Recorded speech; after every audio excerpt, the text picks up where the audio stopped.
And for me, you know, when I started working in finance and studying finance, I learned all these things that my family had no idea about, or my friends didn't know that was possible. Negotiating term deposit rates and things like that, you know, had no idea. You just take what the bank gives you, you know, if you're lucky.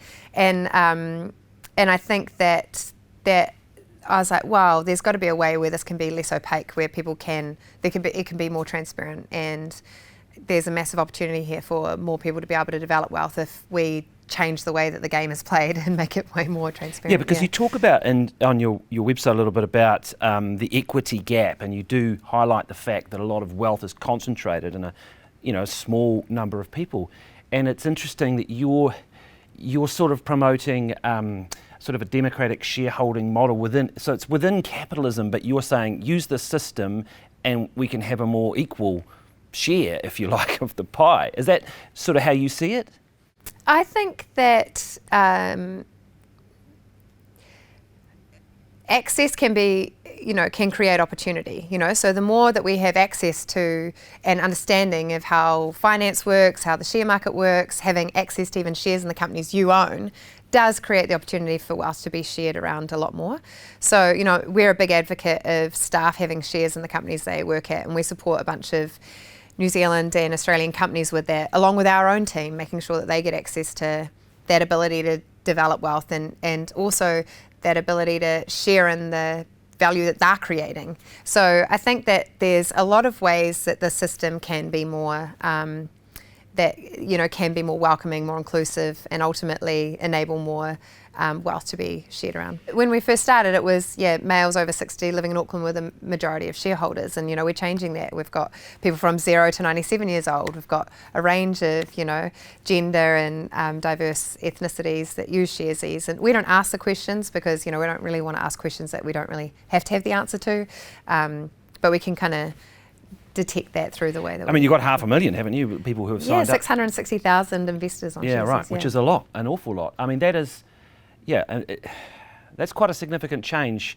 in the landscape in terms of investors. Yeah, and I think that's so exciting, and I'm so excited for the future too, of when people, if these conversations are happening in our homes, and the more that we know about investing and that this is accessible to us, and you don't have to have heaps to start with, and if you do, you can still learn and have more control over your money, which ultimately creates the opportunities we want to have in life.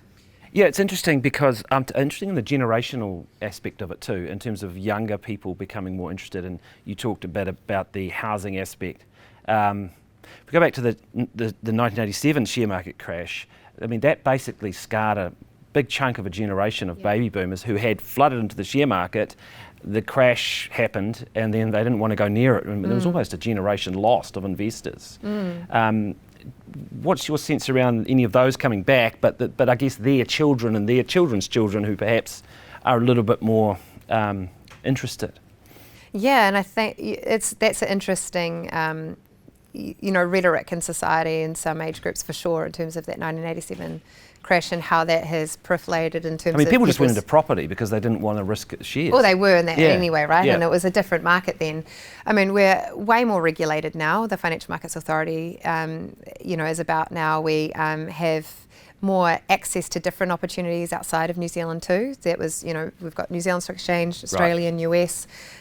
There's more exchange traded funds now, so that diversification, I remember hearing stories of people going all into one corp, Yep.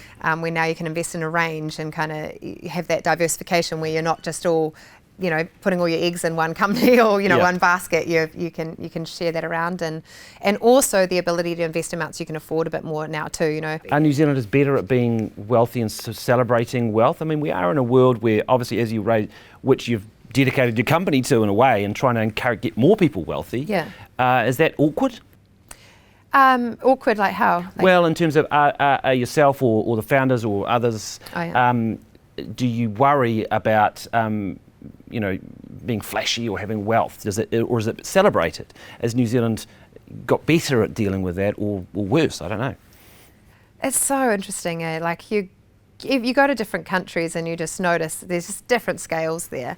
I don't think wealth is about being flashy. Often people that do have that there's often quite a lot of debt behind that, you know. Right. I think it's about wealth is quite a well-rounded term, you know, in terms of health is probably the biggest wealth any of us can have, and then financial health and wealth does create opportunities people can have in life, and then it thinks that, you know, what opportunities are you creating for you, for the legacy you want to create too, and then also how does that enable society to be better. So I think it's important that there's more money circulating and that more people do have access to opportunities to develop wealth, and that ultimately enriches the whole economy over time. So yeah. Yeah, you personally have, I think you've talked about wanting to invest more yourself, create more wealth, because do you see yourself in future years as a philanthropist, as someone who can give back? Is that the goal for you as part of the wealth creation journey?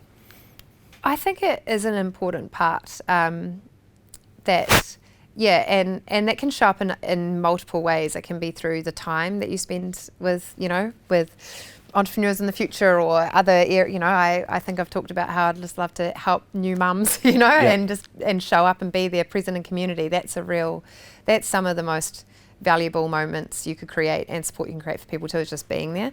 So I think that there is elements where, and I do see a future where we support more of that on Sharesies too, where as people develop wealth on Sharesies, and we've got people with wealth on Sharesies, how do we support them, making sure they're making the most impact with that